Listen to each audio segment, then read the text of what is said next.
YouTube, we are back with another video. So in today's video, we're going to be reacting to the Sixers mess somehow got worse. Now, the 76ers are low-key trash, and they really shouldn't have been. I don't think they have Joel Embiid, but he always gets hurt.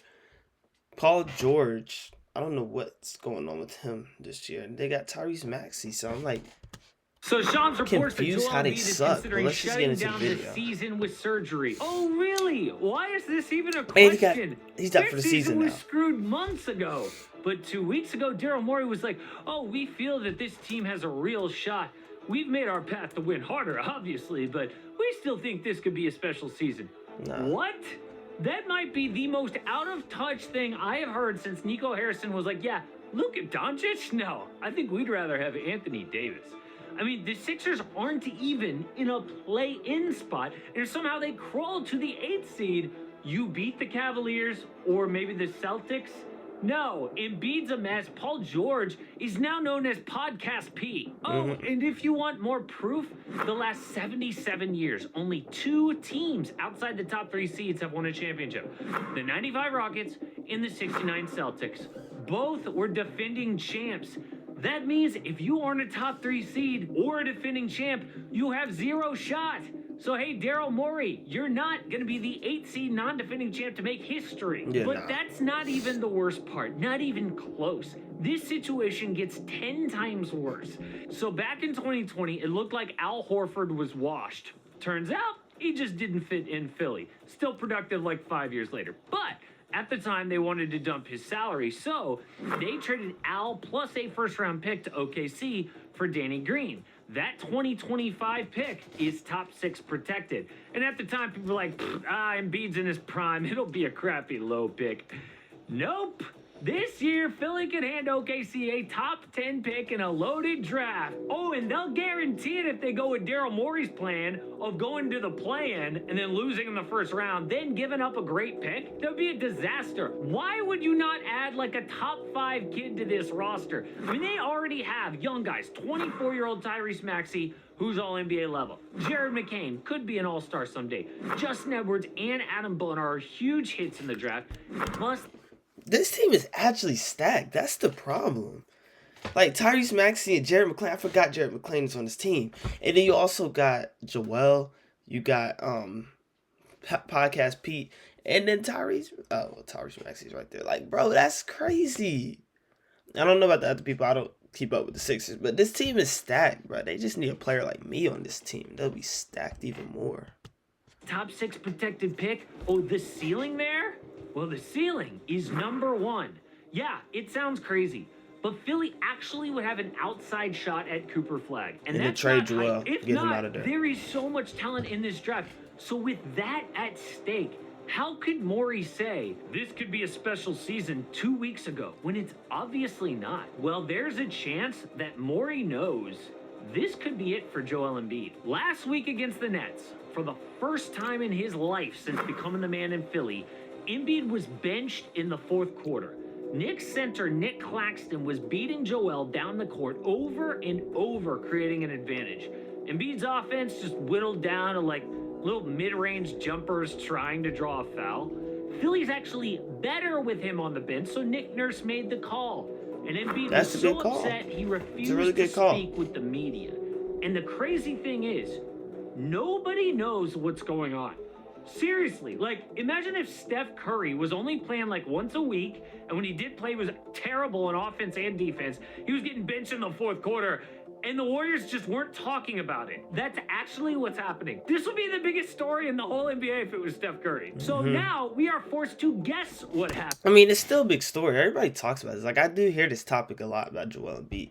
They do need to get him out of there. If they get that number 1 draft pick, get Cooper Flag, you have your big man for the future, and get Joel out of there and sign somebody better than Joel. I don't think Joel's trade value is going to be that high no more, to be real. I don't really have elite ball knowledge, so I really don't know. But I feel like you can get something better out of Joel, like, or just get something to dump his contract, like. Well, last year, Embiid was leading the NBA in scoring, but Yeah, in that's late crazy, January bro. last year, he If that fell was on against that the court, Warriors, Joel and Embiid would not Jonathan be Kuminga leading the beat league in Draymond to scoring, it and bro. landed Every on time he played Embiid's me, feet. that would be like 3 Clearly, points a he's game. in pain. Come It on. hurt his meniscus, which required surgery, but Philly announced, "We're debating on two plans: either bring Joel back early or let him heal all summer." But because he was playing so well and because they had title hopes, Embiid rushed back. Probably not smart, but he's got all summer to chill. Or not, because he chose to play in the Olympics in Paris, even though he took this risky option to return for the Sixers. Why? Well, it never got a chance to fully heal, and now this season is screwed. Are the Sixers afraid to tell us what's really going on because they know we'll all connect the dots? They know that we'll all say, "Why did you risk his long-term health and bring him back last year?" And Embiid knows we're all going to say, "Why did you play in the Olympics? Because it's all about you? So you could get that Olympic glory? Oh, just forget my team and my fans." Yeah. So instead, the Sixers and Embiid are just refusing to explain the details when we know what's going on. So a local Philly paper had to ask doctors what the right approach might be. If Embiid's considering surgery, okay, what's the outlook? Those doctors recommended about 1 year recovery. A year. And if that's true, it would mean that Embiid would screw this season and next season. Also, he could ride it out last year and win himself a little Olympic gold. Congratulations. No wonder he won't come clean. Yep. And this is the problem with Joel Embiid. I mean, normally guys don't get hate for being injury prone. It's not their fault. But he's surprisingly unlikable. You would think for somebody who smiles this much, he would be a fan favorite. And Yeah, he do used to be. smile a lot. But people have turned on him. Okay, stuff. Injuries are one thing. But do you remember when Tyrese Maxey called Embiid out last year? A report said Maxey accused Embiid of being late for everything. Well, do you think that a guy who is late for everything is really going to attack his rehab like Kobe Bryant? Or is he just going to kind of go through the motions? Go through the motions. No wonder he's always injured. But when will he take things 100% seriously? When it's time for him to get a new contract, or him to win an MVP, or him to win a gold medal? So it looks like when it's about Embiid, he's all in. Everything else, not so much. Now, of course, I don't know him personally. I'm not in those rehab sessions, but this is at least the perception around Embiid. But I do not agree with the perception around Paul George, because I've noticed it's super common recently to dunk on PG. Criticisms are he plays like crap while getting paid a max contract, has put out more podcast clips than made he don't field play goals like this his year. contract though. Out of touch They comments are to the media, not and lying about never that. actually won anything in the NBA despite being considered elite. And okay, I get some of that. But what has Paul George actually done here? I mean, I don't care about all this stupid comments, okay? That's the danger of having a player podcast. As soon as you suck, everyone's gonna blame the podcast. I mean, it's funny that like actual basketball players respect the heck out of Paul George. Remember a couple years ago in the draft, there were like a ton of kids who said their GOAT was Paul George? And Kevin Durant was like, yeah, if I was to design an NBA player, he'd look like Paul George. But fans cannot stand him. I honestly think it has everything to do with the podcast. But we knew I think so too. that he was hurt. Paul George has actually been one of the low-key injury-prone guys for years. Yeah, he Davis, has. Kawhi Leonard, Paul George. He's on that level, but Philly still gave him this max contract. We all knew this could be an issue.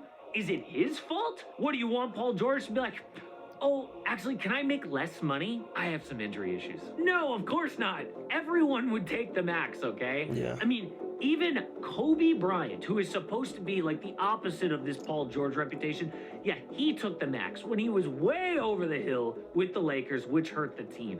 So I don't blame Paul George. He doesn't deserve the hate. But Embiid and this front office definitely do. Because if they don't tank now, it is second to only the Mavs giving up on Luke in terms of stupid front office decisions. Oh my gosh, But the Spurs glaze. have a great front office. You're And glazing. You're they can glazing. get another You're top glazing. pick. So I looked at how You're realistic glazing. it You're is. glazing. You're glazing. I actually want to watch this video. All right. That's all for this video. He's obviously glazing, so we're gonna click off the video. I don't know why. The video's over, but I do like AM Hoops. He is a really, really good YouTuber. So yeah. If y'all enjoyed this video, please like and subscribe. We are trying to get to I want to get 1,000 this year, but like we've not been getting a lot of subscribers. So I need some people to like share it to your friends so I can get some subscribers.